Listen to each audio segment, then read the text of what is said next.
Bonjour à toutes et à tous et bienvenue dans ce nouvel épisode de WWE News.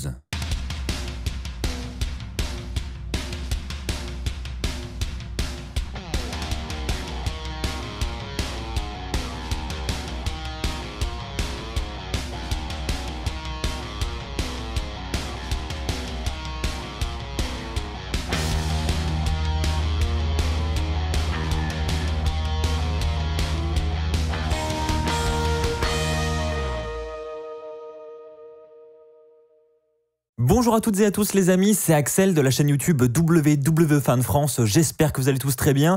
On se retrouve pour un nouvel épisode de WWE News, nous sommes à quelques jours maintenant de WrestleMania 37, donc évidemment beaucoup d'informations sur le sujet. Je parlerai également avec vous de l'épisode de SmackDown qui sera très spécial cette semaine, vous allez le voir. Et puis j'ai également une très bonne nouvelle pour commencer cet épisode de WWE News. En effet, ça fait maintenant des semaines que je vous en parle, et bien ça y est, le concours est bel et bien là. Concours spécial stickers WWE, les stickers qui sont disponibles chez vos marchands de journaux et sur le site tops.com depuis maintenant plusieurs semaines. Eh bien, je vous permets sur mon compte Instagram de gagner 25 lots complets de stickers.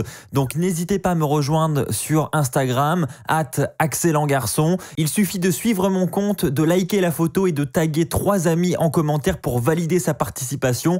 Attention, ces 3 étapes sont obligatoires, sinon votre participation ne sera pas prise en compte. Les gagnants seront annoncés le 20 avril 2021 et il y aura, tenez-vous bien, 25 gagnants avec 25 lots à gagner. Donc n'hésitez pas, foncez sur Instagram. Si vous n'avez pas de compte Instagram, créez un compte, ça prend quelques minutes et vous pourrez ainsi valider votre participation. Ceci étant dit, commençons avec la première news qui va concerner WrestleMania 37.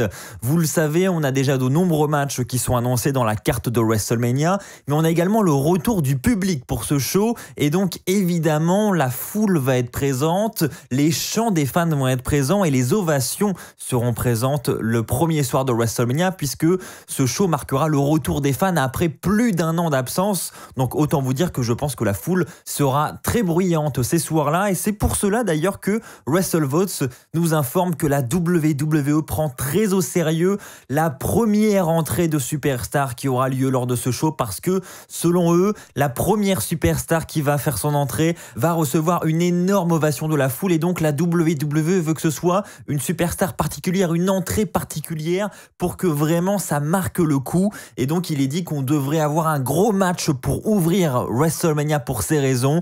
Les rumeurs annoncent le match entre Drew McIntyre et Bobby Lashley, avec Drew McIntyre qui effectuerait son entrée en premier. Et effectivement, je pense que si c'est Drew McIntyre qui effectue la première entrée lors du premier soir de WrestleMania, la foule risque d'être vraiment à fond derrière lui et on devrait avoir l'une des plus grosses ovations de l'histoire de WrestleMania, du moins je l'espère. Les amis, n'hésitez pas à me partager votre avis dans les commentaires. Est-ce que vous êtes d'accord avec cela? Est-ce que selon vous, la première entrée à WrestleMania cette année sera très importante? Et si oui, quel serait selon vous le match parfait pour ouvrir WrestleMania cette année? On va continuer à parler de WrestleMania et on va cette fois-ci se tourner du côté de la division féminine et plus particulièrement la division par équipe féminine.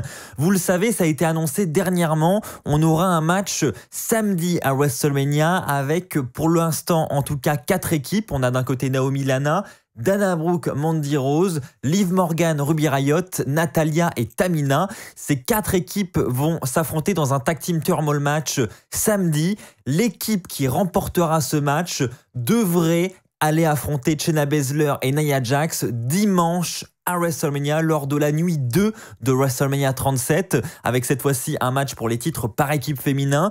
Donc ce sont les plans actuels. Il est dit que Carmella et Billie Kay devraient s'associer à SmackDown ce vendredi et devraient rejoindre ce match. Ils avaient été dans un premier temps annoncés pour ce match, puis le tweet a été retiré et on a annoncé le match sans l'équipe de Carmella et Billie Kay, peut-être parce qu'ils veulent justement garder le mystère de la création de cette équipe jusqu'à SmackDown et peut-être qu'elles seront ajoutées seulement ce vendredi. Quoi qu'il en soit, ce match est officiel pour WrestleMania, mais sachez que ça n'était pas les plans initialement prévus.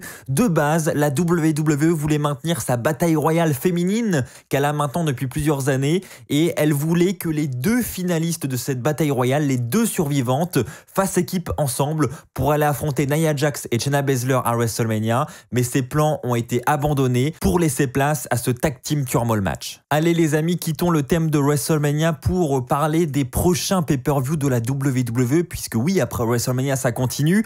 On va se diriger du côté de Money in the Bank qui devrait avoir lieu le 16 mai prochain. C'est le PW Insider qui nous rapporte cette information. Et Backlash, lui, devrait avoir lieu le 20 juin prochain. Donc on y voit un petit peu plus clair sur la suite des pay-per-view à la WWE. Alors est-ce que ces pay-per-view auront lieu en la présence de fans? Eh bien la réponse est non.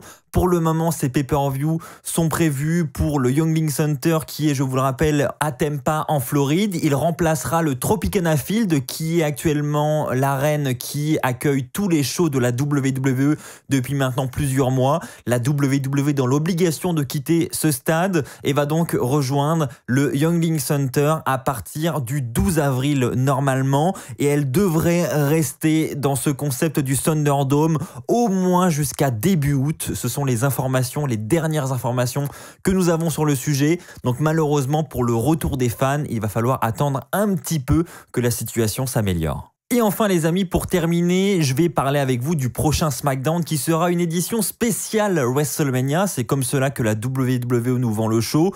On aura premièrement Roman Reigns, Daniel Bryan et Edge qui vont s'adresser à l'univers de la WWE. Ils devraient chacun dans leur coin réaliser un speech au vu de WrestleMania qui approche à très grands pas. On aura également un Fatal 4-Way pour les titres par équipe de SmackDown. On aura d'un côté les champions, Dolph Ziggler et Robert Roode, et ils vont défendre leur ceinture face aux Street Profits, face à Rey Mysterio et Dominic, et Otis et Chad Gable. Donc un beau match là encore en prévision. On comprend pas trop pourquoi ce match n'a pas sa place dans la carte de WrestleMania, mais bon, on l'aura à SmackDown. Et un autre match qu'on avait l'habitude d'avoir maintenant depuis plusieurs années à WrestleMania, qui lui aussi aura lieu à SmackDown cette semaine, c'est la bataille royale en la mémoire d'André le Géant. Elle aura lieu à SmackDown. Je peux même vous citer tous les participants puisque Adam Pearce les a révélés. On aura Akira Tozawa, Angel Garza, Cedric Alexander, Drew Gulak, Elias, Eric, Gran Metalik, Humberto Carrillo, Jason Riker, Jey Uso, Kalisto, King Corbin, Lince Dorado, Mace, Murphy, Mustafa Ali, Ricochet, Shelton Benjamin, Shinsuke Nakamura, Slapjack, T-Bar et Tucker. Donc voilà la liste de tous les participants de cette bataille royale. Ils s'affronteront à SmackDown cette semaine. Je trouve ça surprenant et même un petit peu décevant de voir cette bataille royale à SmackDown et non pas dans la carte de WrestleMania, puisque on commençait à avoir l'habitude d'avoir ce match en la mémoire d'André le Géant dans la carte de WrestleMania. C'était vraiment la place de ce match. Fallait que ce match ait lieu à WrestleMania.